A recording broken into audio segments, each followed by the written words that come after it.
मैं ये पूछना चाहांगा कि इस गुड़िया की हाइट की इस मुंडे जिन्नी हो सकती है। ਜਿਹੜੇ ਮੁੰਡੇ ਕੁੜੀਆਂ ਕੱਦ ਵਧਾਉਣ ਵਾਲੀ ਮੈਡੀਸਨ ਖਾਂਦੇ ਨੇ ਕਿ ਉਹ ਖਾਣੀਆਂ ਚਾਹੀਦੀਆਂ ਨੇ ਜਾਂ ਨਹੀਂ ਖਾਣੀਆਂ ਚਾਹੀਦੀਆਂ। देखो जी, मैं तो अज तक ये देखा है ਜਿਹੜੇ भी क्लेम है कि बाल लंबे होणगे, मैं किसी के बाल लंबे होंदे नहीं देखे।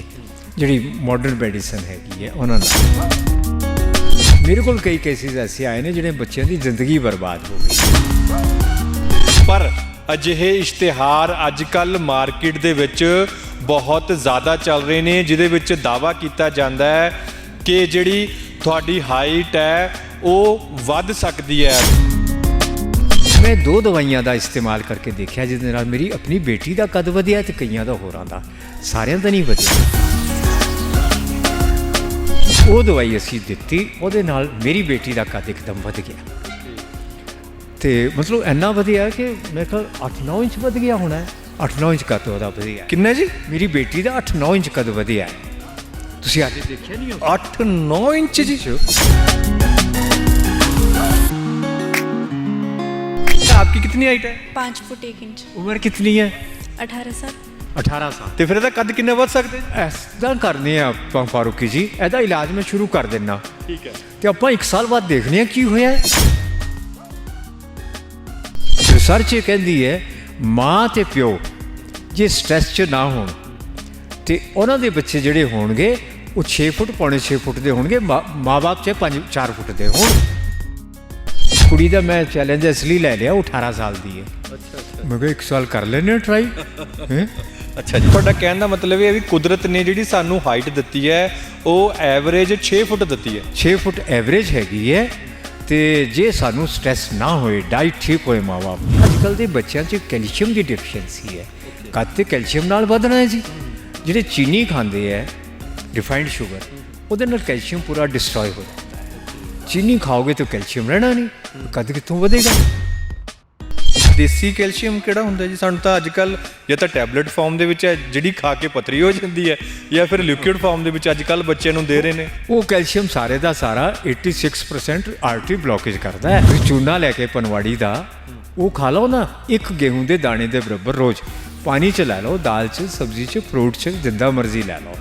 3-4 ਮਹੀਨੇ ਲਾ ਲਓ। ਕਈਆਂ ਦੇ ਗੋਡੇ ਦੀ ਦਰਦ, ਕਮਰ ਦੀ ਦਰਦ ਉਹਦੇ ਨਾਲ ਠੀਕ ਹੋ। ਜਿਹੜੇ ਮੁੰਡੇ ਕੁੜੀਆਂ ਇਸ ਵੇਲੇ ਸੋਚ ਰਹੇ ਨੇ ਕਿ ਜੇਕਰ ਸਾਡੀ 1 ਇੰਚ ਹਾਈਟ ਵੱਧ ਜੇ ਜਾਂ 2 ਇੰਚ ਹਾਈਟ ਵੱਧ ਜੇ, ਉਹ ਤੁਹਾਡੇ ਨਾਲ ਸੰਪਰਕ ਕਰਨ ਜਾਂ ਨਾ ਕਰਨ।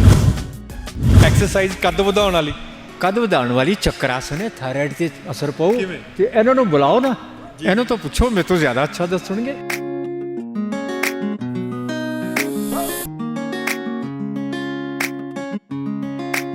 पर एक बात है, जो लोग ये आसन नहीं कर सकते उनके लिए बीच का भी तो रास्ता है।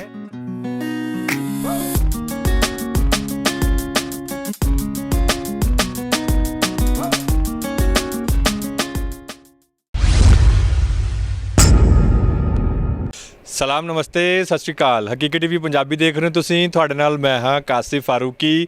ਅੱਜ ਕੱਲ੍ਹ ਮਾਰਕੀਟ ਦੇ ਵਿੱਚ ਸੋਸ਼ਲ ਮੀਡੀਆ ਦੇ ਉੱਤੇ, ਟੈਲੀਵਿਜ਼ਨ ਦੇ ਉੱਤੇ, ਰੇਡੀਓ ਦੇ ਉੱਤੇ, ਅਖਬਾਰਾਂ ਦੇ ਵਿੱਚ ਕੱਦ ਵਧਾਉਣ ਵਾਲੇ ਇਸ਼ਤਿਹਾਰ ਬੜੇ ਆ ਰਹੇ ਨੇ। ਮੇਰਾ ਸਵਾਲ ਅੱਜ ਬਹੁਤ ਵੱਡਾ ਹੈ। ਮੈਂ ਇਹ ਪੁੱਛਣਾ ਚਾਹਾਂਗਾ ਕਿ ਇਸ ਗੁੜੀਆ ਦੀ ਹਾਈਟ ਕੀ ਇਸ ਮੁੰਡੇ ਜਿੰਨੀ ਹੋ ਸਕਦੀ ਹੈ? ਇੱਕ ਵਾਰ ਫਿਰ ਮੈਂ ਤੁਹਾਨੂੰ ਪੁੱਛ ਰਿਹਾ ਕਿ ਇਸ ਗੁੜੀਆ ਦੀ ਹਾਈਟ, ਤੁਹਾਨੂੰ ਪੁੱਛਾਂ ਮੈਂ, ਇਸ ਮੁੰਡੇ ਜਿੰਨੀ ਹੋ ਸਕਦੀ ਹੈ? ਪਰ ਅਜਿਹੇ ਇਸ਼ਤਿਹਾਰ ਅੱਜ ਕੱਲ੍ਹ ਮਾਰਕੀਟ ਦੇ ਵਿੱਚ ਬਹੁਤ ਜ਼ਿਆਦਾ ਚੱਲ ਰਹੇ ਨੇ ਜਿਹਦੇ ਵਿੱਚ ਦਾਅਵਾ ਕੀਤਾ ਜਾਂਦਾ ਹੈ ਕਿ ਜਿਹੜੀ ਤੁਹਾਡੀ ਹਾਈਟ ਹੈ ਉਹ ਵੱਧ ਸਕਦੀ ਹੈ, ਤੁਹਾਡੀ ਹਾਈਟ ਨੂੰ ਵਧਾਇਆ ਜਾ ਸਕਦਾ ਹੈ। ਅੱਜ ਇਹ ਸੱਚਾਈ ਜਾਣਨ ਵਾਸਤੇ ਅਸੀਂ ਸੋਲਨ ਪਹੁੰਚੇ ਹਾਂ ਦੁਨੀਆ ਦੇ ਮੰਨੇ ਪ੍ਰਮੰਨੇ ਵੈਦ ਰਾਜੇਸ਼ ਕਪੂਰ ਜੀ ਕੋਲ। ਪਹਾੜੀ ਵੈਦ ਨੇ, ਬਹੁਤ ਨੁਸਖੇ ਨੇ ਉਹਨਾਂ ਕੋਲ। ਇਹੋ ਸਵਾਲ ਕਰਨ ਦਾ ਸਾਡਾ ਕਾਰਨ ਇਹ ਹੈ ਕਿਉਂਕਿ ਮੈਨੂੰ ਬਹੁਤ ਜ਼ਿਆਦਾ ਈਮੇਲਸ, ਬਹੁਤ ਜ਼ਿਆਦਾ ਫੋਨ ਕਾਲਸ ਆਏ ਨੇ ਜਿਹਦੇ ਵਿੱਚ ਸਾਨੂੰ ਪੁੱਛਿਆ ਗਿਆ ਕਿ ਜਿਹੜੇ ਮੁੰਡੇ ਕੁੜੀਆਂ ਕੱਦ ਵਧਾਉਣ ਵਾਲੀ ਮੈਡੀਸਨ ਖਾਂਦੇ ਨੇ ਕਿ ਉਹ ਖਾਣੀਆਂ ਚਾਹੀਦੀਆਂ ਨੇ ਜਾਂ ਨਹੀਂ ਖਾਣੀਆਂ ਚਾਹੀਦੀਆਂ। ਜੇ ਖਾਣੀਆਂ ਚਾਹੀਦੀਆਂ ਨੇ ਕਿ ਉਹਦਾ ਕੋਈ ਨੁਕਸਾਨ ਹੈ ਜਾਂ ਉਹਦਾ ਕੋਈ ਫਾਇਦਾ ਹੈ? ਇਹ ਸਾਰੇ ਸਵਾਲ ਲੈ ਕੇ ਅੱਜ ਅਸੀਂ ਪਹੁੰਚੇ ਹਾਂ ਵੈਦ ਰਾਜੇਸ਼ ਕਪੂਰ ਜੀ ਕੋਲ। ਸੋਲਨ ਅਸੀਂ ਉਹਨਾਂ ਦੇ ਘਰ ਪਹੁੰਚੇ ਹਾਂ ਇਹੀ ਸਵਾਲ ਲੈ ਕੇ। ਵੈਦ ਜੀ ਬਹੁਤ ਬਹੁਤ ਸਵਾਗਤ ਹੈ ਹਕੀਕਤ ਟੀਵੀ ਪੰਜਾਬੀ ਤੇ ਇੱਕ ਵਾਰ ਫਿਰ। ਜੀ ਧੰਨਵਾਦ ਜੀ, ਤੁਹਾਡਾ ਸਵਾਗਤ ਹੈ ਜੀ। ਹਾਂਜੀ। ਅੱਛਾ ਵੈਦ ਜੀ, ਮੇਰਾ ਸਭ ਤੋਂ ਪਹਿਲਾ ਸਵਾਲ ਹੀ ਇਹ ਹੋਇਆ ਹੈ, ਮੈਂ ਜਿਸ ਤਰੀਕੇ ਨਾਲ ਦਿਖਾਏ ਨੇ ਇੱਕ ਕੁੜੀ ਦਿਖਾਈ ਹੈ, ਇੱਕ ਮੁੰਡਾ ਵਿਖਾਇਆ ਹੈ, ਇਸ ਤਰ੍ਹਾਂ ਦੇ ਪ੍ਰਚਾਰ ਅੱਜ ਕੱਲ੍ਹ ਬੜੇ ਚੱਲ ਰਹੇ ਨੇ। ਕੀ ਇਹਨਾਂ ਦੀ ਹਾਈਟ ਹੈਗੀ ਹੈ ਜਿਹੜੀ ਉਹ ਵੱਧ ਸਕਦੀ ਹੈ? ਗੁੜੀਆ ਦੀ ਹਾਈਟ ਵੱਧ ਸਕਦੀ ਹੈ, ਮੁੰਡੇ ਜਿੰਨੀ ਹਾਈਟ ਹੋ ਸਕਦੀ? ਇਸ਼ਤਿਹਾਰ ਇਦਾਂ ਦੇ ਚੱਲ ਰਹੇ ਨੇ। ਦੇਖੋ ਜੀ, ਮੈਂ ਤੇ ਅੱਜ ਤੱਕ ਇਹ ਦੇਖਿਆ ਜਿਹੜੇ ਵੀ ਕਲੇਮ ਹੈਗੇ ਬਾਲ ਲੰਬੇ ਹੋਣਗੇ, ਮੈਂ ਕਿਸੇ ਦੇ ਬਾਲ ਲੰਬੇ ਹੁੰਦੇ ਨਹੀਂ ਦੇਖੇ। ਜਿਹੜੀ ਮਾਡਰਨ ਮੈਡੀਸਨ ਹੈਗੀ ਹੈ ਉਹਨਾਂ ਨਾਲ ਉਹ ਕੈਮੀਕਲ ਨੇ, ਕਈਆਂ ਦੀ ਬਾਡੀ ਬਣਾਉਣ ਦੇ ਮੈਂ ਪੜ੍ਹੇ ਹੈ। ਮੇਰੇ ਕੋਲ ਕਈ ਕੇਸਿਸ ਐਸੇ ਆਏ ਨੇ ਜਿਹੜੇ ਬੱਚਿਆਂ ਦੀ ਜ਼ਿੰਦਗੀ ਬਰਬਾਦ ਹੋ ਗਈ ਬਾਡੀ ਬਿਲਡਿੰਗ ਦੀ ਮੈਡੀਸਨ ਖਾਣ ਨਾਲ। ਤੇ ਖਤਰਨਾਕ ਹੈ। ਇਹ ਕਦ ਵਧਾਉਣ ਦੀ ਵੀ ਮੈਨੂੰ ਤੇ ਕਹਾਣੀ ਸਮਝ ਨਹੀਂ ਆਉਂਦੀ। ਕਿੱਦਾਂ ਪੋਸੀਬਲ ਹੈ? ਜਿਹੜੇ ਜੈਨੇਟਿਕ ਕੋਡ ਹੈ ਤੁਸੀਂ ਕਿੱਦਾਂ ਬਦਲ ਦਿਓਗੇ ਜੀ ਦਵਾਈਆਂ ਨਾਲ? ਇਹ ਤੇ ਮੈਨੂੰ ਨਹੀਂ ਲੱਗਦਾ।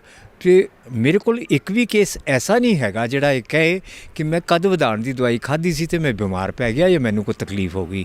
ਹਾਲੇ ਮੇਰੇ ਕੋਲ ਨਹੀਂ ਐਗਜ਼ਾਮਪਲ। ਮੇਰੇ ਕੋਲ ਐਸੇ ਐਗਜ਼ਾਮਪਲ ਬਹੁਤ ਨੇ ਕਿ ਬਾਡੀ ਬਿਲਡਿੰਗ ਲਈ ਦਵਾਈ ਖਾਧੀ ਅਤੇ ਜ਼ਿੰਦਗੀ ਖਤਮ ਹੋ ਗਈ ਔਰਤ ਦੀ, ਪੂਰੀ ਉਮਰ ਮਤਲਬ ਜਵਾਨੀ ਖਤਮ ਹੋ ਗਈ। ਪਰ ਦੂਜੀ ਗੱਲ ਇੱਕ ਹੋਰ ਹੈ ਕਿ ਤੁਸੀਂ ਕਹੋਗੇ ਹੋ ਹੀ ਨਹੀਂ ਸਕਦਾ। ਮੈਂ ਐਸਾ ਕਹਾਂ ਨਹੀਂ। ਮੈਂ 2 ਦਵਾਈਆਂ ਦਾ ਇਸਤੇਮਾਲ ਕਰਕੇ ਦੇਖਿਆ ਜਿਹਦੇ ਨਾਲ ਮੇਰੀ ਆਪਣੀ ਬੇਟੀ ਦਾ ਕੱਦ ਵਧਿਆ ਅਤੇ ਕਈਆਂ ਦਾ ਹੋਰਾਂ ਦਾ, ਸਾਰਿਆਂ ਦਾ ਨਹੀਂ ਵਧਿਆ। ਕੱਦ ਦੇ ਰੁਕਣ ਦਾ ਕਾਰਨ ਹੁੰਦਾ ਹੈ ਜਿਹਦੇ ਪੇਰੈਂਟਸ ਨੂੰ ਕਿਸੇ ਨੂੰ ਟਿਊਬਰਕਲੋਸਿਸ ਕਦੇ ਹੋਇਆ ਹੋਏ। ਉਹ ਕੀ ਹੁੰਦਾ ਜੀ? ਟੀਬੀ ਹੋਈ ਹੋਏ, ਉਹਦੇ ਕਰਕੇ ਅੰਦਰ ਕੁਝ ਐਸੀ ਰੁਕਾਵਟ ਆ ਜਾਂਦੀ ਹੈ ਜਿਹਦੇ ਨਾਲ ਗਰੋਥ ਰੁਕ ਜਾਂਦੀ ਹੈ। ਅਤੇ ਆਪਾਂ ਦਵਾਈ ਦਿੱਤੀ ਉਹਨਾਂ ਦੇ ਟਿਊਬਰਕਲੋਸਿਸ ਦੀ, ਹੋਮਿਓਪੈਥੀ ਦੀ। ਉਹ ਦਵਾਈ ਦਿੱਤੀ, ਉਹਨਾਂ ਨਾਲ ਉਹਦੇ ਕੱਦ ਵਧ ਗਿਆ। ਸਾਡੇ ਇੱਕ ਦੋਸਤ ਨੇ ਡਾਕਟਰ ਵੇਦ ਪ੍ਰਕਾਸ਼, ਅਸੀਂ ਸਾਡੇ ਨਾਲ ਮਿਲ ਕੇ ਕਦੇ ਅਸੀਂ ਕਰਦੇ ਰਹਿੰਦੇ ਹਾਂ ਆਪਣੇ ਗਿਆਨ ਦਾ ਆਦਾਨ ਪ੍ਰਦਾਨ। ਅਤੇ ਉਹਨਾਂ ਨੇ ਸਾਨੂੰ ਦੱਸਿਆ ਸੀ, ਅਸੀਂ ਪ੍ਰਯੋਗ ਕੀਤਾ, ਬਹੁਤ ਅੱਛੇ ਰਿਜ਼ਲਟ ਆਏ। ਨੰਬਰ 2, ਜਿਸ ਦੇ ਪੇਰੈਂਟਸ ਨੂੰ ਕਦੇ ਦਾਦਾ ਦਾਦੀ ਪੜਦਾਦੀ ਨੇ ਕਿਸੇ ਨੂੰ ਸਿਫਲਿਸ ਜਾਂ ਗਨੋਰੀਆ ਹੋਇਆ ਹੋਏ। ਮੈਂ ਵੀ ਪੁੱਛਾਂਗੇ ਜੀ ਉਹ ਕੀ ਹੁੰਦਾ? ਉਹ ਵੀ ਪੁੱਛੋਗੇ। ਜਿਸ ਨੂੰ ਤੁਸੀਂ ਕਹਿੰਦੇ ਯੂਰੀਨਰੀ ਕਈ ਟਰੈਕ ਜੀ, ਉਹਦੀ ਉਸ ਤਰ੍ਹਾਂ ਦੀ ਜਿਹੜੀ ਹੁੰਦੀ ਹੈ ਨਾ, ਉਹ ਜਿਹੜੀ ਕੋਈ ਸੀਰੀਅਸ ਪ੍ਰੋਬਲਮ ਹੁੰਦੀ ਹੈ, ਪਹਾੜੀ ਰੋਗ ਕਹਿ ਦਿੰਦੇ ਹੈ। ਪਹਾੜੀ ਰੋਗ ਕੋਈ ਨਹੀਂ ਹੁੰਦਾ, ਹੁੰਦੇ ਤਾਂ ਫਿਰੰਗ ਰੋਗ ਹੈ ਜਿਹੜੇ ਫਿਰੰਗੀ ਲੈ ਕੇ ਅੰਗਰੇਜ਼ ਆਏ ਸੀ ਲੈ ਕੇ, ਹੈ ਨਾ ਜੀ। ਪਹਾੜ 'ਚ ਆਏ, ਠੰਡੀ ਜਗ੍ਹਾ 'ਚ ਆਏ, ਇੱਥੇ ਰੋਗ ਫੈਲਾ ਗਏ। ਅਤੇ ਉਹ ਜਿਹੜੀ ਬਿਮਾਰੀਆਂ ਹੈ ਉਹਦੇ ਨਾਲ ਵੀ ਗਰੋਥ ਰੁਕ ਜਾਂਦੀ ਹੈ। ਅਤੇ ਅਸੀਂ ਦੂਜੀ ਉਹ ਦਵਾਈ ਅਸੀਂ ਦਿੱਤੀ, ਉਹਦੇ ਨਾਲ ਮੇਰੀ ਬੇਟੀ ਦਾ ਕੱਦ ਇੱਕਦਮ ਵਧ ਗਿਆ। ਅਤੇ ਮਤਲਬ ਇੰਨਾ ਵਧੀਆ ਕਿ ਮੇਰੇ ਖਿਆਲ 8-9 ਇੰਚ ਵਧ ਗਿਆ ਹੋਣਾ। 8-9 ਇੰਚ ਕੱਦ ਉਹਦਾ ਵਧੀਆ। ਕਿੰਨਾ ਜੀ? ਮੇਰੀ ਬੇਟੀ ਦਾ 8-9 ਇੰਚ ਕੱਦ ਵਧਿਆ ਹੈ। ਤੁਸੀਂ ਹਾਲੇ ਦੇਖਿਆ ਨਹੀਂ? 8-9 ਇੰਚ ਜੀ? ਉਹ ਤਾਂ ਬਿਲਕੁਲ ਹੀ ਐਵੇਂ ਛੋਟੀ। ਫਿਰ ਤਾਂ ਇਸ ਗੁੜੀਆ ਦੀ ਹਾਈਟ ਵੀ ਅਸੀਂ ਵਧਾ ਸਕਦੇ ਹਾਂ। ਗੁੜੀਆ ਕਿੰਨੀ ਹਾਈਟ ਹੈ? ਆਪकी कितनी हाइट है? 5 फुट 1 इंच। ਉਮਰ ਕਿਤਨੀ ਹੈ? 18 साल। 18 ਸਾਲ। ਤੇ ਫਿਰ ਇਹਦਾ ਕੱਦ ਕਿੰਨਾ ਵੱਧ ਸਕਦਾ ਜੀ? ਇੱਦਾਂ ਕਰਨੇ ਆ ਆਪਾਂ ਫਾਰੂਕੀ ਜੀ, ਇਹਦਾ ਇਲਾਜ ਮੈਂ ਸ਼ੁਰੂ ਕਰ ਦਿੰਦਾ। ਠੀਕ ਹੈ। ਅਤੇ ਆਪਾਂ 1 ਸਾਲ ਬਾਅਦ ਦੇਖਦੇ ਹਾਂ ਕੀ ਹੋਇਆ। ਠੀਕ ਹੈ ਨਾ? ਜੀ ਜੀ। 6 ਮਹੀਨੇ ਬਾਅਦ ਵੀ ਦੇਖ ਲਾਂਗੇ ਜੀ। ਆਪਾਂ, ਫਿਰ ਵੀਡੀਓ ਬਣਾਵਾਂਗੇ। ਇਹਦਾ ਕੱਦ ਅਸੀਂ ਨੋਟ ਕਰ ਲੈਂਦੇ ਹਾਂ। ਚਲੋ ਠੀਕ ਹੋ ਗਿਆ। ਠੀਕ ਹੈ। ਠੀਕ ਹੈ। ਕੁਝ ਕੇਸਿਸ ਐਸੇ ਜਿਹਦੇ ਸਾਨੂੰ ਰਿਜ਼ਲਟ ਨਹੀਂ ਵੀ ਮਿਲੇ। ਜੀ ਜੀ ਜੀ। ਹੈ ਨਾ? ਆਪਾਂ ਇਹੋ ਦਵਾਈਆਂ ਯੂਜ਼ ਕੀਤੀ। ਤੀਜਾ, ਅੱਜ ਕੱਲ੍ਹ ਦੇ ਬੱਚਿਆਂ 'ਚ ਕੈਲਸ਼ੀਅਮ ਦੀ ਡਿਫੀਸ਼ੀਐਂਸੀ ਹੈ। ਕੱਦ ਤੇ ਕੈਲਸ਼ੀਅਮ ਨਾਲ ਵਧਣਾ ਹੈ ਜੀ। ਜਿਹੜੇ ਚੀਨੀ ਖਾਂਦੇ ਹੈ, ਰਿਫਾਈਨਡ ਸ਼ੂਗਰ, ਉਹਦੇ ਨਾਲ ਕੈਲਸ਼ੀਅਮ ਪੂਰਾ ਡਿਸਟਰੋਏ ਹੋ ਜਾਂਦਾ ਹੈ। ਚੀਨੀ ਖਾਓਗੇ ਤਾਂ ਕੈਲਸ਼ੀਅਮ ਰਹਿਣਾ ਨਹੀਂ, ਕੱਦ ਕਿੱਥੋਂ ਵਧੇਗਾ, ਬਾਡੀ ਕਿੱਥੋਂ ਬਣੂ? ਅਤੇ ਉਹਨਾਂ ਨੂੰ ਕੈਲਸ਼ੀਅਮ ਅਸੀਂ ਦੇਸੀ ਦਿੱਤਾ ਹੈ। ਅਤੇ ਕੁਝ ਬੱਚਿਆਂ ਦਾ ਕੱਦ। ਦੇਸੀ ਕੈਲਸ਼ੀਅਮ ਕਿਹੜਾ ਹੁੰਦਾ ਜੀ? ਸਾਨੂੰ ਤਾਂ ਅੱਜ ਕੱਲ੍ਹ ਜਾਂ ਤਾਂ ਟੈਬਲੇਟ ਫਾਰਮ ਦੇ ਵਿੱਚ ਹੈ ਜਿਹੜੀ ਖਾ ਕੇ ਪੱਥਰੀ ਹੋ ਜਾਂਦੀ ਹੈ, ਜਾਂ ਫਿਰ ਲਿਕੁਇਡ ਫਾਰਮ ਦੇ ਵਿੱਚ ਅੱਜ ਕੱਲ੍ਹ ਬੱਚਿਆਂ ਨੂੰ ਦੇ ਰਹੇ ਨੇ। ਉਹ ਕੈਲਸ਼ੀਅਮ ਸਾਰੇ ਦਾ ਸਾਰਾ 86% ਆਰਟਰੀ ਬਲੋਕੇਜ ਕਰਦਾ ਹੈ। ਉਹ ਨਹੀਂ ਖਾਣਾ। ਤੁਸੀਂ ਚੂਨਾ ਲੈ ਕੇ ਪਨਵਾੜੀ ਦਾ ਉਹ ਖਾ ਲਓ ਨਾ, ਇੱਕ ਗੇਹੂੰ ਦੇ ਦਾਣੇ ਦੇ ਬਰਾਬਰ ਰੋਜ਼। ਪਾਣੀ 'ਚ ਲੈ ਲਓ, ਦਾਲ 'ਚ, ਸਬਜ਼ੀ 'ਚ, ਫਰੂਟ 'ਚ, ਜਿੱਦਾਂ ਮਰਜ਼ੀ ਲੈ ਲਓ। 3-4 ਮਹੀਨੇ ਲਾ ਲਓ। ਕਈਆਂ ਦੇ ਗੋਡੇ ਦੀ ਦਰਦ, ਕਮਰ ਦੀ ਦਰਦ ਉਹਦੇ ਨਾਲ ਠੀਕ ਹੋ। ਮੇਰੇ ਵੀ ਕਮਰ ਦਰਦ ਹੋਈ ਸੀ, ਤੇ ਡਾਕਟਰ ਸਾਹਿਬ ਨੇ ਜਦੋਂ ਮੈਨੂੰ ਨਹੀਂ ਸੀ ਪਤਾ ਤੇ ਮੈਂ ਕੈਲਸ਼ੀਅਮ ਲੈ ਲਿਆ, ਤੇ ਉਸ ਤੋਂ ਬਾਅਦ ਪੱਥਰੀਆਂ ਉੱਗਣ ਲੱਗ ਗਈਆਂ ਜੀ ਅੰਦਰ। ਅਤੇ ਬਸ ਉਹ ਕੈਲਸ਼ੀਅਮ ਨਹੀਂ ਖਾਣਾ, ਉਹ ਬਾਡੀ 'ਚ ਅਸੈਮੀਲੇਟ ਨਹੀਂ ਹੁੰਦਾ। ਉਹ ਨਹੀਂ ਲੈਣਾ। ਆਪਣਾ ਦੇਸੀ ਕੈਲਸ਼ੀਅਮ ਲਾਓ, ਉਸ ਨੂੰ ਹੋਰ ਵਧੀਆ ਬਣਾਉਣਾ। ਉਹਦੇ ਲਿਕੁਇਡ ਬਣਾ ਲਓ, ਕੇਸਰ ਪਾ ਕੇ ਧੁੱਪ 'ਚ ਰੱਖ ਦਿਓ 2 ਦਿਨ। ਉਹ ਬਹੁਤ ਵੱਡਾ ਟੌਨਿਕ ਬਣ ਗਿਆ। ਅੱਛਾ ਵੈ ਜੀ, ਮੈਨੂੰ ਨਾ ਸ਼ੁਰੂ ਦੇ ਵਿੱਚ ਕੁਝ ਕੁ ਲੋਕ ਕਹਿੰਦੇ ਸੀ ਵੀ ਤੂੰ ਲਮਕ ਲੈ, ਫੜ ਕੇ ਲਮਕ ਲੈ ਵੀ ਤੇਰੇ ਹਾਈਟ ਵੱਧ ਜਾਏਗੀ। ਲਮਕਣ ਨਾਲ ਕੁਝ ਫਰਕ ਪੈਂਦਾ ਜੀ? ਫਰਕ ਪੈਂਦਾ ਹੈ, ਪਰ ਟੀਨ ਏਜ 'ਚ ਜ਼ਿਆਦਾ ਅਸਰ ਪੈਂਦਾ ਹੈ। ਟੀਨ ਏਜ ਤੋਂ ਬਾਅਦ ਅਸਰ ਜ਼ਿਆਦਾ ਨਹੀਂ ਪੈਂਦਾ। 19-20 ਸਾਲ ਤੋਂ ਬਾਅਦ ਬਹੁਤ ਘੱਟ ਅਸਰ ਪੈਂਦਾ ਹੈ। ਉਹ ਕੁੜੀ ਦਾ ਮੈਂ ਚੈਲੰਜ ਇਸ ਲਈ ਲੈ ਲਿਆ, ਉਹ 18 ਸਾਲ ਦੀ ਹੈ। ਅੱਛਾ ਮੈਂ ਕਿਹਾ 1 ਸਾਲ ਕਰ ਲੈਨੇ ਟਰਾਈ ਹੈ। ਅੱਛਾ ਜੀ, ਤੇ ਇੱਕ ਹੋਰ ਬੜਾ ਅਹਿਮ ਸਵਾਲ ਇੱਥੇ ਹੈ ਵੈਦ ਜੀ, ਜਿਹੜੀਆਂ ਇਸ ਵੇਲੇ ਮਾਰਕੀਟ ਦੇ ਵਿੱਚ ਜਿਹੜੇ ਇਸ਼ਤਿਹਾਰਾਂ ਦੀ ਅਸੀਂ ਗੱਲ ਕੀਤੀ ਹੈ ਕਿ ਲੋਕਾਂ ਨੂੰ ਭਰੋਸਾ ਕਰਨਾ ਚਾਹੀਦਾ, ਫਿਰ ਆਪਾਂ ਚਲੋ ਇਹ ਕਹਿ ਦਈਏ, ਕਿਉਂਕਿ ਮੈਨੂੰ ਇਹ ਲੱਗਦਾ ਹੁੰਦਾ ਕਿ ਅਗਰ ਐਲੋਪੈਥੀ ਵਾਲੇ ਪਾਸੇ ਜਾਂ ਕੈਪਸੂਲ ਗੋਲੀਆਂ ਖਾ ਕੇ ਕੱਦ ਨੂੰ ਵਧਾਇਆ ਜਾ ਸਕਦਾ, ਨਹੀਂ ਵਧਾਇਆ ਜਾ ਸਕਦਾ, ਵੱਖਰਾ ਸਵਾਲ ਹੈ। ਲੇਕਿਨ ਹੋਮਿਓ ਜਿਹੜੀ ਸਾਡਾ ਨੈਚੁਰਲਪੈਥੀ ਹੈਗੀ ਹੈ, ਆਯੁਰਵੇਦਾ ਹੈਗੀ ਹੈ, ਇਹਦੇ 'ਚ ਤਾਂ ਲਗਭਗ ਸਾਰੇ ਹੱਲ ਨੇ, ਸਾਨੂੰ ਪਾਲਣ ਦੀ ਲੋੜ ਹੁੰਦੀ ਹੈ। ਦੇਖੋ ਜੀ, ਇਹ ਗਰੰਟਡ ਕੰਮ ਨਹੀਂ ਹੋ ਸਕਦਾ। ਜੇ ਟਿਊਬਰਕਲੋਸਿਸ ਕਰਕੇ ਰੁਕਿਆ ਤੇ ਹੋ ਜਾਊ।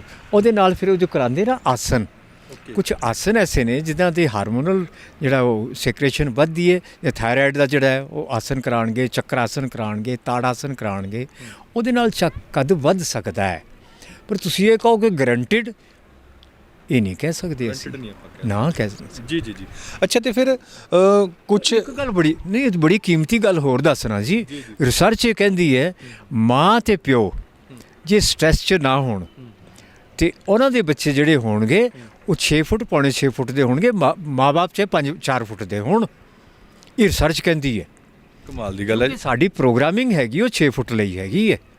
ਅੱਛਾ, ਸਟ੍ਰੈਸ ਫ੍ਰੀ ਮਾਂ-ਬਾਪ ਹੋਣਗੇ, ਡਾਈਟ ਉਹਨਾਂ ਦੀ ਠੀਕ ਹੋਏਗੀ, ਉਹਨਾਂ ਦਾ ਕੱਦ ਜੋ ਮਰਜ਼ੀ ਹਾਲੇ ਪਿਛਲੀ ਗਲਤੀਆਂ ਕਰਕੇ ਹੋਏ, ਵੀ ਜੇ ਸਟ੍ਰੈਸ ਨਹੀਂ ਹੈ ਤਾਂ ਕੱਦ ਜ਼ਿਆਦਾ ਹੋਣਾ ਹੀ ਹੋਣਾ। ਮਤਲਬ ਤੁਹਾਡਾ ਕਹਿਣ ਦਾ ਮਤਲਬ ਇਹ ਹੈ ਵੀ ਕੁਦਰਤ ਨੇ ਜਿਹੜੀ ਸਾਨੂੰ ਹਾਈਟ ਦਿੱਤੀ ਹੈ ਉਹ ਐਵਰੇਜ 6 ਫੁੱਟ ਦਿੱਤੀ ਹੈ। 6 ਫੁੱਟ ਐਵਰੇਜ ਹੈਗੀ ਹੈ। ਤੇ ਜੇ ਸਾਨੂੰ ਸਟ੍ਰੈਸ ਨਾ ਹੋਏ, ਡਾਈਟ ਠੀਕ ਹੋਏ ਮਾਂ-ਬਾਪ ਦੀ, ਤੇ ਮੈਡੀਕਲ ਜਿਹੜੀ ਰਿਸਰਚ ਹੈ ਉਹ ਕਹਿੰਦੀ ਹੈ 6 ਫੁੱਟ ਕੱਦ ਹੋਊ, ਪੌਣੇ 6 ਫੁੱਟ ਹੋਊ। ਤੁਹਾਡਾ ਕਹਿਣ ਦਾ ਮਤਲਬ ਇਹ ਹੈ ਕਿ ਜਦੋਂ ਗਰਭ ਦੇ ਵਿੱਚ ਬੱਚਾ ਹੈ ਤੇ ਅਸੀਂ ਆਪਣੀ ਡਾਈਟ ਦਾ ਖਿਆਲ ਰੱਖੀਏ ਤਾਂ ਬੱਚੇ ਦੀ ਹਾਈਟ ਹੈ ਜਿਹੜੀ 6 ਫੁੱਟ। ਕਨਸੀਵ ਹੋਣ ਤੋਂ ਪਹਿਲਾਂ ਨਾ ਮਾਂ ਤੇ ਨਾ ਪਿਓ ਬਾਪ ਸਟ੍ਰੈਸ 'ਚ ਨਹੀਂ ਹੋਣੇ ਚਾਹੀਦੇ, ਸ਼ਰਤ ਇਹ ਹੈ ਬਸ। ਤੇ ਫਿਰ ਜੇਕਰ ਜਦੋਂ ਗਰਭ ਦੇ ਵਿੱਚ ਹੈ ਬੱਚਾ, ਤਾਂ ਵੀ ਸਟ੍ਰੈਸ ਨਹੀਂ ਚਾਹੀਦਾ। ਉਸ ਵੇਲੇ ਕੁਝ ਡਾਈਟ ਤੁਸੀਂ ਦੱਸ ਸਕਦੇ ਹੋ? ਕਮੈਂਟ ਕਰਨੇ ਆ ਅਸੀਂ, ਦੱਸਣੇ ਆ। ਪਹਿਲੇ ਮਹੀਨੇ 'ਚ ਕਿਹੜਾ ਹੈ ਮੈਂ ਨਹੀਂ ਦੱਸਦਾ, ਆਯੁਰਵੇਦ ਦੱਸਦਾ ਹੈ। ਦੂਜੇ ਮਹੀਨੇ 'ਚ, ਤੀਜਾ, ਚੌਥਾ, ਪੰਜਵਾਂ, 9ਵੇਂ ਮਹੀਨੇ ਤੱਕ ਸਾਰਾ ਡਾਈਟ ਦੱਸੀ ਹੋਈ ਹੈ। ਉਹ ਆਪਾਂ ਲਿਸਟ ਬਣਾ ਕੇ ਦੇ ਦਿਆਂਗੇ। ਮਤਲਬ ਜਿਨ੍ਹਾਂ ਨੂੰ ਜ਼ਰੂਰਤ ਹੈ ਤੁਸੀਂ ਲਿਸਟ ਬਣਾ ਕੇ ਦੇ ਸਕਨੇ ਆ, ਕਿਉਂ ਨਹੀਂ। ਜੀ। ਤੇ ਫਿਰ ਆਖਿਰ ਦੇ ਵਿੱਚ ਇੱਕ ਹੋਰ, ਜਾਂਦੇ ਮਾਫ ਕਰਨਾ ਤੁਹਾਡਾ ਟਾਈਮ ਜ਼ਿਆਦਾ ਲੈ ਰਿਹਾ ਮੈਂ, ਜਾਂਦੇ ਇੱਕ ਅਹਿਮ ਸਵਾਲ ਇਹ ਦੱਸੋ ਕਿ ਜਿਹੜੇ ਮੁੰਡੇ ਕੁੜੀਆਂ ਇਸ ਵੇਲੇ ਸੋਚ ਰਹੇ ਨੇ ਕਿ ਜੇਕਰ ਸਾਡੀ 1 ਇੰਚ ਹਾਈਟ ਵੱਧ ਜੇ ਜਾਂ 2 ਇੰਚ ਹਾਈਟ ਵੱਧ ਜੇ, ਉਹ ਤੁਹਾਡੇ ਨਾਲ ਸੰਪਰਕ ਕਰਨ ਜਾਂ ਨਾ ਕਰਨ? ਮੈਂ ਕਰ ਲੈਣ, ਉਹ ਆਫਿਸ ਨੰਬਰ ਹੈ, ਪਰ ਮੈਂ ਦੱਸਾਂ ਸੌਖਾ ਕੰਮ। ਉਹ 100 ਦਾ ਇੱਕ ਗਰੁੱਪ ਬਣਾਉਣ, ਇੱਕ ਵੈਬੀਨਾਰ ਕਰਨ। ਉਹ ਵੈਬੀਨਾਰ 'ਤੇ ਆਪਾਂ ਦੱਸਾਂਗੇ ਸਾਰਿਆਂ ਨੂੰ ਕਿੰਨਾ ਮਜ਼ਾ ਆਊ। 100, 200, 500 ਇਕੱਠੇ ਹੋ ਜਾਓ, ਇਕੱਠੇ ਇੱਕ ਵਾਰ 'ਚ ਕਰ ਦਿਆਂਗੇ। ਉਹ ਜ਼ਿਆਦਾ ਅੱਛਾ ਹੈ। ਜੀ ਬਹੁਤ ਸ਼ੁਕਰੀਆ ਜੀ ਵੈਦ ਜੀ, ਸਾਰੀ ਜਾਣਕਾਰੀ ਦੇਣ ਲਈ। ਬੜੀ ਕੀਮਤੀ ਜਾਣਕਾਰੀ ਤੁਸੀਂ ਅੱਜ ਸਾਂਝੀ ਕੀਤੀ ਹੈ, ਔਰ ਉਮੀਦ ਕਰਦਾ ਕਿ ਜੇਕਰ ਕਿਸੇ ਇੱਕ ਬੱਚੇ ਨੇ ਵੀ ਇਸ ਚੀਜ਼ ਨੂੰ ਫੋਲੋ ਕਰ ਲਿਆ ਤੇ ਆਰਟੀਫਿਸ਼ੀਅਲ ਮੈਡੀਸਨ ਤੋਂ, ਆਰਟੀਫਿਸ਼ੀਅਲ ਦਵਾਈਆਂ ਤੋਂ ਆਪਣਾ ਖਹਿੜਾ ਛਡਾ ਲਿਆ, ਤਾਂ ਸਾਡੀ ਗੱਲਬਾਤ ਹੈ ਜਿਹੜੀ ਉਹ ਸਫਲ ਹੋਏਗੀ। ਤੁਹਾਡਾ ਵੀ ਬਹੁਤ ਬਹੁਤ ਧੰਨਵਾਦ ਜੀ। ਤੁਸੀਂ ਇੰਨਾ ਹਰ ਵਾਰ ਤਕਲੀਫ ਕਰਦੇ ਹੋ, ਆਉਂਦੇ ਹੋ, ਤੁਹਾਡਾ ਸਵਾਗਤ ਹੈ। ਅੱਛਾ, ਅਤੇ ਫਿਰ ਜਾਂਦੇ ਕੋਈ ਐਕਸਰਸਾਈਜ਼ ਦੱਸ ਸਕਦੇ ਹੋ ਇੱਕ ਆਖਰੀ, ਕਿਉਂਕਿ ਇਹ ਬੜਾ ਇੰਪੋਰਟੈਂਟ ਸਵਾਲ ਸੀ। ਕੋਈ ਐਕਸਰਸਾਈਜ਼ ਕੱਦ ਵਧਾਉਣ ਵਾਲੀ? ਕੱਦ ਵਧਾਉਣ ਵਾਲੀ ਚੱਕਰ ਆਸਨ ਹੈ, ਥਾਇਰਾਇਡ 'ਤੇ ਅਸਰ ਪਾਊ। ਤੇ ਇਹਨਾਂ ਨੂੰ ਬੁਲਾਓ ਨਾ, ਇਹਨੂੰ ਤਾਂ ਪੁੱਛੋ, ਮੇਰੇ ਤੋਂ ਜ਼ਿਆਦਾ ਅੱਛਾ ਦੱਸਣਗੇ। ਜੀ आओ जी, आप बताओ कौन से आसन करने अच्छे हैं? जी, ये दसनगे हाइट बढ़ाने के लिए बताएंगे जी, हाइट बढ़ाने के लिए बताएंगे। ताड़ासन बच्चों के लिए खास तौर पर वो क्यों होता है? हम करके दिखाते हैं प्रत्यक्ष रूप से जैसे? आपको। देखो जी, इस तरह से आपके दोनों पैर आपस में जुड़े हुए इस तरह से, और ये आपको ही पकड़ना पड़ेगा, सॉरी, है ना। दोनों हाथ देखो इस तरह से, आपकी जो उंगलियां हैं वो आपस में लॉक रहेगी। दोनों हाथ इस तरह से सिर पर आएंगे, ठीक है जी। धीरे धीरे श्वास लेते हुए, इनहेल करते हुए आपको आसमान की ओर खींचना है, पंजों पे आना है पूरा, और क्षमता अनुसार जितना आप कर पाओ, सामर्थ्य अनुसार श्वास रोकने के बाद होल्ड करना है। आपने जब तक श्वास को रोक के रखा तब तक आपने आसन में बंधे रहना है। इसे कहते हैं ताड़ आसन। ताड़ का मतलब होता है खींचना, और धीरे धीरे श्वास छोड़ते हुए आपने वापस आना है उसी अवस्था में। इस आसन को आप शुरू में जब आप अभ्यास करोगे तो 15 से 20 बार दोहराना है। 7 से 8 साल के बच्चे अभ्यास शुरू कर सकते हैं, और ऊपर 25 से 30, 40 से 50 साल तक जो है इसका अभ्यास वो कोई भी एज में कर सकते हैं। इस तरह से धीरे धीरे श्वास छोड़ते हुए फिर वापस आना है। दैट इज़ कॉल्ड ताड़ासन।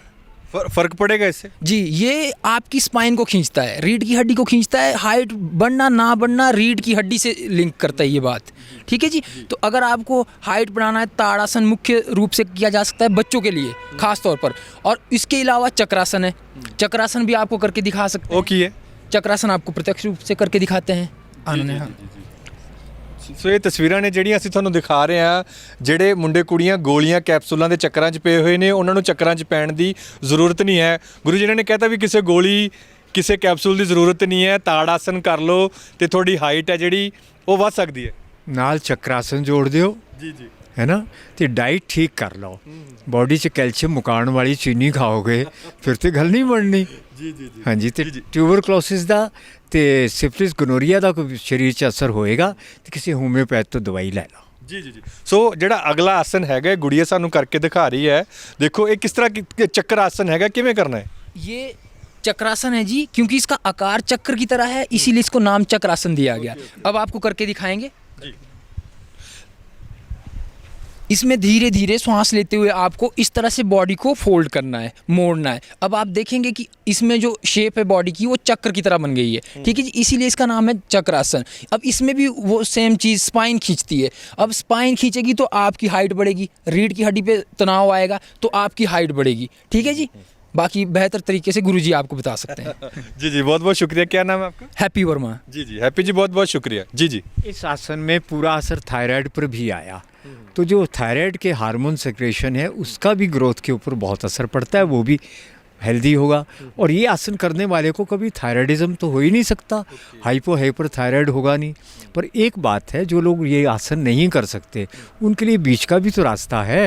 ऐसे पीछे को झुककर पीछे सहारा लो और ऐसे ऐसे झुककर ऐसे जाओ पीछे, ऐसे ऐसे ऐसे, क्या बात, है ना, क्या बात। इस तरह से कर सकते हैं।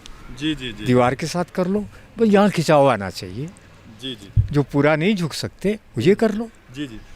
ਸੋ ਇਹ ਤੁਸੀਂ ਤੁਹਾਨੂੰ ਤਸਵੀਰਾਂ ਦਿਖਾਈਆਂ ਨੇ, ਕੱਦ ਵਧਾਉਣ ਵਾਲੀਆਂ ਇਹ ਤਸਵੀਰਾਂ ਨੇ। ਸੋ ਬਹੁਤ ਬਾਰੀਕੀ ਨਾਲ ਗੁਰੂ ਜੀ ਨੇ ਸਮਝਾਇਆ, ਉਹਨਾਂ ਦੇ ਜਿਹੜੇ ਸ਼ਿਸ਼ ਹੈਗੇ ਨੇ, ਉਹਨਾਂ ਦੇ ਸਟੂਡੈਂਟ ਹੈਗੇ ਨੇ, ਉਹਨਾਂ ਨੇ ਵੀ ਸਮਝਾਇਆ ਕਿ ਕਿਸ ਤਰੀਕੇ ਨਾਲ ਅਸੀਂ ਬਗੈਰ ਗੋਲੀਆਂ ਕੈਪਸੂਲ ਤੋਂ ਆਪਣੀ ਜਿਹੜੀ ਹਾਈਟ ਹੈ ਉਹ ਵਧਾ ਸਕਦੇ ਹਾਂ। ਨੁਸਖੇ ਵੀ ਨੇ, ਉਹ ਡਾਈਟ ਵੀ ਹੈਗੀ ਹੈ ਜਿਹੜੀ ਗਰਭਵਤੀ ਅਵਸਥਾ ਦੇ ਵਿੱਚ ਤੁਸੀਂ ਲੈ ਸਕਦੇ ਹੋ। ਤੁਸੀਂ ਸੰਪਰਕ ਹੈਗਾ ਜਿਹੜਾ ਪਹਾੜੀ ਵੈਦ ਰਾਜੇਸ਼ ਕਪੂਰ ਜੀ ਨਾਲ ਤੁਸੀਂ ਕਰ ਸਕਦੇ ਹੋ। ਨੰਬਰ ਹੈ ਜਿਹੜਾ ਇੱਕ WhatsApp ਦਾ ਅਸੀਂ ਚਲਾ ਰੱਖਿਆ, ਅਗਰ ਮਨ ਦੇ ਵਿੱਚ ਕੋਈ ਸਵਾਲ ਕੋਈ ਸ਼ੰਕਾ ਤੁਹਾਡੇ ਪੈਦਾ ਹੋ ਰਿਹਾ। ਫਿਲਹਾਲ ਇਹ ਵੀਡੀਓ ਕਿਵੇਂ ਲੱਗੀ ਇਸ ਬਾਬਤ ਤੁਸੀਂ ਆਪਣੀ ਰਾਏ ਵੀ ਸਾਨੂੰ ਜ਼ਰੂਰ ਦਿਓ। ਫਿਲਹਾਲ ਮੈਨੂੰ ਇਹ ਵੀਡੀਓ ਇੱਥੇ ਹੀ ਖਤਮ ਕਰਨ ਦੀ ਦਿਓ ਆਗਿਆ। ਧੰਨਵਾਦ।